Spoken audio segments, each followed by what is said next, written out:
پسری که توی دانشگاه وقتی که برق میره با یه دختر تو آسانسور گیر میکنه و باهاش اونجا حال میکنه، اما وقتی که برق میاد میبینه دختره رفته و اون صورتشو ندیده. حالا باید از بین 100 تا دختر دانشگاه از اون سوراخاشون اون دختر رو پیدا بکنه. توصیه میکنم تا آخر ببینی و اگه تازه با این کانال آشنا شدی حتما لایکو بزن، سابسکرایب کن و زنگوله کنارش هم فشار بده.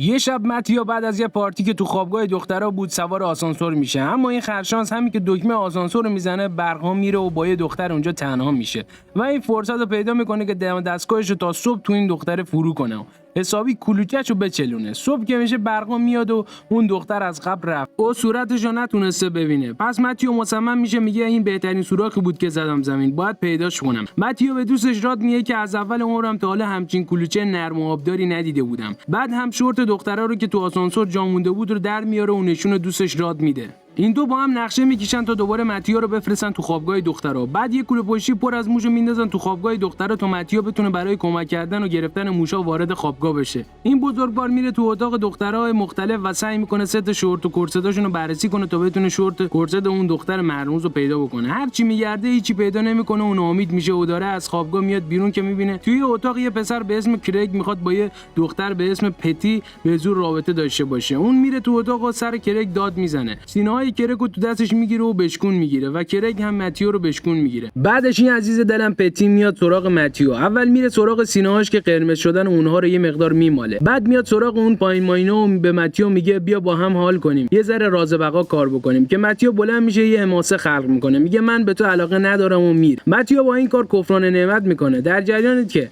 متیو جان خودشو جای نگهبان اونجا جا میزنه و هر وقت بخواد میره اونجا. یکی از دخترای خوشگل دانشگاه به اسم سینتیا ازش کمک میخواد تا لوله کشی اتاقشو درست کنه. متیو هم انگار به خرتی داد داده باشی خوشحال میشه و میگه من استاد لوله کشی ام و بیا بریم لوله‌هاتو درست کنم. بعد با یه دختر به اسم آیلین قرار میشه که با هم فوتبال بازی کنن و هر گلی که متیو میخوره باید لباساشو در بیاره. تا میخوره به آخرین لباسشو، دخترا میان لباس زیرشو در میارن. این عزیز دلمون با افتخار دم و دستگاهشو میندازه بیرون. بعد دخترا شروع میکنن درباره سایزش صحبت کردن. متیو جان یه حماسه دیگه هم خلق میکنه. سیستم تهویه خوابگاه دخترا رو خراب میکنه تا همه اونها از شدت گرما مجبور شن لباساشون رو در بیارن. بعدم با یه دوربین شروع میکنه به دید زدن دخترها تا لباس زیرهاشون رو چک کنه. متیو میره تو اتاق یکی از دخترها و داره اونجا دستشویی میکنه که یه دفعه دختر میاد و متیو رو که میبینه میترسه و با اسپری مو بهش حمله میکنه. اما سری متیو رو میشناسه و بهش میگه من وندی ام، یکی از همکلاسیای قدیمت. و بعد از اینکه متیو براش ماجرا رو تعریف میکنه قرار میشه که اون دخترم بهش کمک کنه. میگه از این به بعد تو اتاق هر دختری که بخوای بری من بهت کمک میکنم. متیو که همچنان دنبال سوراخ مورد نظرش میگرده بالاخره تو اتاق یکی از دخترها یه ست سفید پیدا میکنه. بعد فکر میکنه دختر رویاهاشو پیدا کرده. وای میسه تا دختره بیاد. همین که دختره میاد شروع میکنه از احساساتش به دختره گفتن،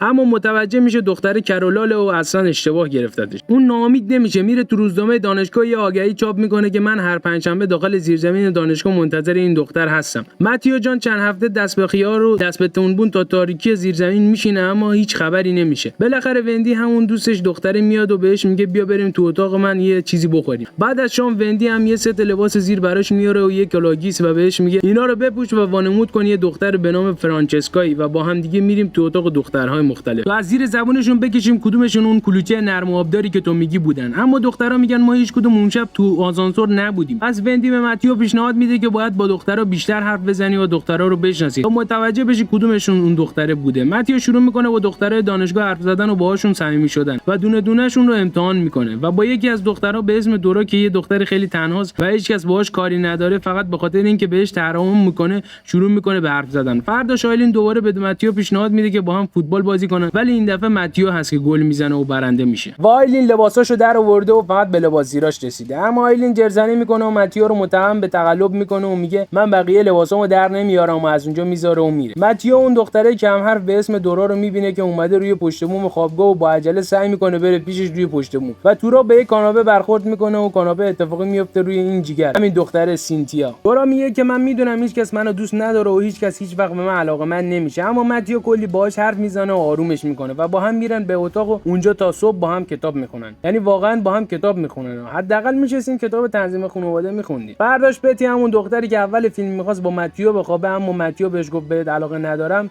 میاد پیشش شروع میکنه با هم حرف زدن. به متیو میگه میدونم دنبال یه دختری میگردی. همون موقع همون پسر هیکلی کرک دوباره میاد و شروع میکنه به زدن متیو، اما این دفعه پتی میاد به کمکش و موهای اون پسره رو به زمین منگنه میکنه. بعد فرار میکنن میرن داخل یه اتاق و این دفعه متیو نصیحت ما رو گوش میده و کفران نعمت نمیکنه. این دفعه دیگه این کوچیکه رو میزنه زمین و بلبلش رو درونش فرو میکنه. فرداش داره به دوستش میگه که از این که دیشب با پتی خوابیدم عذاب وجدان دارم، میترسم اون دختر مرموز متوجه بشه و دیگه نیاد سراغم. بعدش دوباره میره هر پنجشنبه داخل اون زیرزمین میشینه و بالاخره بعد چند هفته در باز میشه و یه دختر میاد تو. اما متیو که عصبانیه قبل از اینکه صورت دختره رو ببینه بهش میگه برو دیگه دوستت ندارم، خیلی دیر اومدی. بعد دختره میذاره و میره. متیو باز صورت دختره رو ندیده، پشیمون میشه و میاد بیرون. سال تحصیلی داره تموم میشه و هم من هم شما عزیزان اهل دل همگی منتظریم ببینیم اون کلوچه کی بوده. متیو با آیلین اون دختره که فوتبالیست متحد میشن. این دفعه تیم کرک و دوستشو میبرن و هر دوشون رو لخ میکنن. بعدش متیو از دورای فیلم ضبط میکنه و بهش نشون میده تا بهش بگه چقدر دختر زیبایی. وقتی که متیو برمیگرده به خوابگاه میبینه رفیقش داره فیلم‌های خاک برسری نگاه میکنه و نگاهش میفته به دم و دستگاه رفیقش. از سایز خیلی کوچیک اون تعجب میکنه که سایزش اندازه یه خیارشور خیلی کوچولو بوده. رفیقش بهش میگه که من به خاطر همینه که از زنها متنفرم، چون یه بار یه دختر منو به خاطر سایز کوچیکم تحقیر کرد. آخر سال شده و متیو میره جلوی خوابگاه دختره و با صدای بلند داد میزنه من عاشق اون دختر اون کلوچه‌ای ام که تو آسانسور تا صبح با هم بودیم.